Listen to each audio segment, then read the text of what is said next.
In this video, I'm going to be reviewing the Ibis Ripmo AF.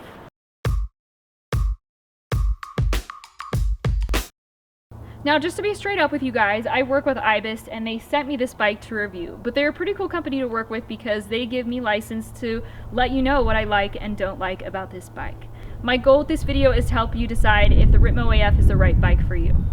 This bike is not a new release, it's been out for over a year now, but it's a fantastic one. You can find other reviews of this bike out there, but most people reviewing these bikes are not riding a size small frame and they're not petite females, so I thought it would be cool to give you my perspective. Just a little helpful info about my rider profile. I am testing a size small frame. I'm 5 feet 4 inches tall. My inseam is 29.5 inches. I ride 2 to 3 times a week mostly, and my rides range anywhere from 8 miles up to about 30 miles most of the time. Just the quick basics of this bike: it has 147 millimeters of travel in the rear. The fork has 160 millimeters of travel. The head tube angle is 64.9 degrees, and the seat tube angle is 76 to 77 degrees depending on where it's sitting in the range. And this is a Shimano SLX build. Let's talk a little bit about the geometry of this bike first. One of the first things that I noticed about this frame just looking at it was how low the standover height was. Now, I'm not very often stopped straddling my bike with both feet flat on the ground, so I don't really set too much store by low standover. But I will say, once I got this out on the trail and was riding it, being able to throw it around, move around the bike quite easily, just feeling like the bike was out of my way. And also when I was trying to charge up more technical climbs where it's a little difficult to step off of the bike safely, I felt like I could get off the bike, dismount, and I wasn't becoming entangled with the bike, just because that low standover really made the bike feel out of the way. Now, the reach on this size small frame is 431. For me, usually the sweet spot for a while on the reach for my bikes has been in the 430s up to about 440. But I will say, as the seat tube angles on bikes like this are getting steeper, the 430s don't feel quite as long and stretched out as they used to. I've been happy with this bike.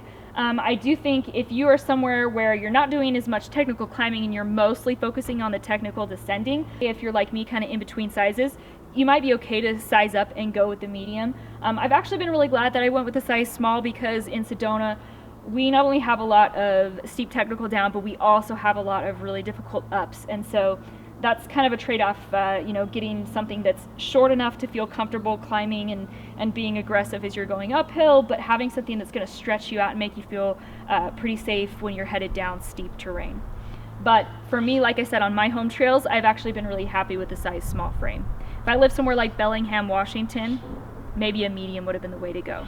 This bike is a 29er, and as those of you who have been riding for a few years will remember, when 29ers first came out, the size small frames did not really ride very well with this wheel size, but things have come a really long way, and I think Ibis kind of took it up to the next level as they were designing and engineering the Ripmo AF, because even on the small frame, it's just built around this wheel size so well.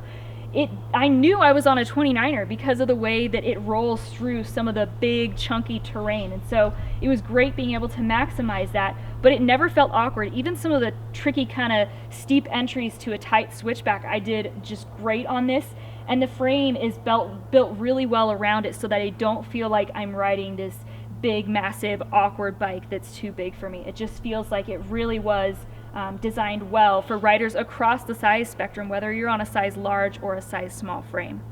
Overall, I've been really happy with the geometry of this bike. It's a fun, really aggressive bike that is fun to point downhill, and it's also proven itself to be a very capable climber for me, which is really important where I live here in Sedona, where we not only have technical descents, but some pretty gnarly climbs as well.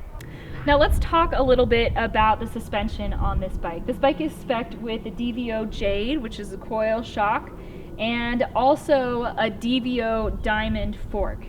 Now, just to be upfront with you guys, a few tweaks were made to this because I'm so light, I weigh about 110 pounds, which is so far from the average rider weight that doing a few little tweaks was really, really helpful. So DVO has a fantastic reputation for customer support, so you could definitely reach out to them and make some of these tweaks, but Ibis helped me work with them to get just a few tweaks made to the shim stack in the fork so that it would ride a little bit smoother for me, and they also helped me source a lighter spring. Ibis has their traction tunes, and those are a super light tune anyway, but just making these little tweaks really helped me get that little bit extra out of the suspension. Usually I just get my settings dialed, and then aside from checking my pressures occasionally, I just kind of forget it. But I did notice, because I could really maximize this suspension when I was up in the mountains and the trails are a little bit rootier and kind of grabbing onto my rear suspension weird or wanting to buck me forward coming down stuff. I could kind of change the rebound a little bit, come back to the desert, kind of tweak that in the compression, get it dialed for the terrain out here. So it was really cool to get more range out of every little click. All those clicks actually did something for me for once. This was my first experience riding a coil shock. So I'll be honest, it was a little bit difficult for me to distinguish what I was feeling that was the plushness of the coil shock and what had to do more with Ibis's traction tune that they put on a lot of their bikes now. But man, did this feel amazing. You know, in conjunction with the DW link rear linkage on this bike just rode so plush. The bike that I rode last year was in a pretty similar class in terms of travel, but a completely different rear suspension setup. This bike would stay right where I was pointing it.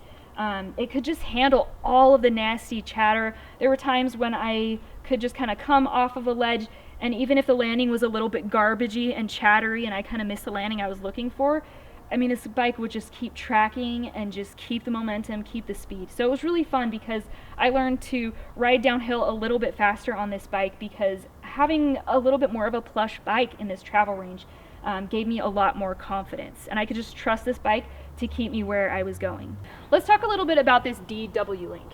Now, the DW link is a big part of what makes this bike ride so plush and have such great traction. Now, when you have a bike that bobs a little bit on the climbs and you don't like that, that's why we've got lockouts on our shocks. So you could lock that out halfway or completely, get through the climb, and then when you head downhill, you can open it wide open and let her rip. In Sedona, where we have a lot of intermittent up and down, I found myself locking the shock out about halfway a lot of the time, and then I will just open it up all the way occasionally for those especially spicy descents.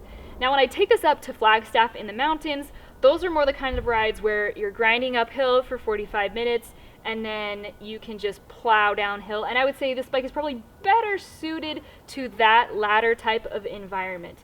This bike is spec'd with some in-house Ibis wheels, and for the tires I went with Assegai. These are a really aggressive kind of downhill style tire, and they are not light. This is a heavy tire, so that would be an easy way to save some weight, but it was really cool trying these because I've heard good things about them. I wanted to give them a go, and I will say that, you know, as our summer goes on here, if we haven't had a lot of rain, things get really loose and janky, and these tires always seem to bite down through all the scrappy stuff and find something to get some purchase on. So I felt really confident with how much grip I could get out of these tires, even in difficult, loose terrain. And while we're talking about weight, let's get into it. So this is the SLX build, size small frame, and this bike comes in at 34 pounds. So it's not a light one, but that was part of what made riding this bike for the last 6 months such an interesting experience. On paper, it doesn't make a lot of sense for a small, light rider to be on a heavier bike. But I was really surprised that after riding this bike for 2 or 3 weeks, I had adjusted to the weight of this bike pretty dang well. What I've learned from riding this bike is that in aggressive downhill terrain, for a lighter rider, being on a heavier bike can actually help give you more weight driving into the ground and create a little more stability. Now, as us petite riders know, when you're on a light bike in aggressive terrain, the bike does have to dance underneath you a little bit more. Sometimes the bike skitters around. So if that is the kind of descending that you are doing, being on a heavier bike like the Ripmo AF that can handle that aggressive terrain and is going to help drive your weight into the ground could be a strategic advantage. Now, you do have to weigh that against the kinds of climbs that you're doing. If you're doing really long rides with a lot of climbing, that weight is definitely going to catch up to you. You know, 20, 30 miles does start to get to be a lot on this bike. Now, I've seen a lot of people build this up to be lighter. One way that people do that is putting a lighter, lower travel fork on it. That's not my favorite way to save weight on this build. And I don't know if you know, putting less travel in the fork and making the head tube angle steeper is what I would really want out of this bike. There's a few other ways that you could definitely save weight on this bike that could make some good sense. You know, maybe you get a lighter spec, lighter drivetrain, some lighter or carbon wheels, even putting some a little bit lighter tires on it. They also make this bike in carbon, and maybe that's the better choice for you. But there's nothing quite like an elegant and simple aluminum frame. There's just something really cool about that. One thing that I have noticed about this and my other Ibis bike is that the paint jobs tend to be a little more prone to rock chips and scuffs. Even on this part of the linkage, I noticed that the paint started chipping in a couple places within a month or so of having it without any real incident to attribute that one to. So just to kind of summarize, let's talk about what this bike is not good for.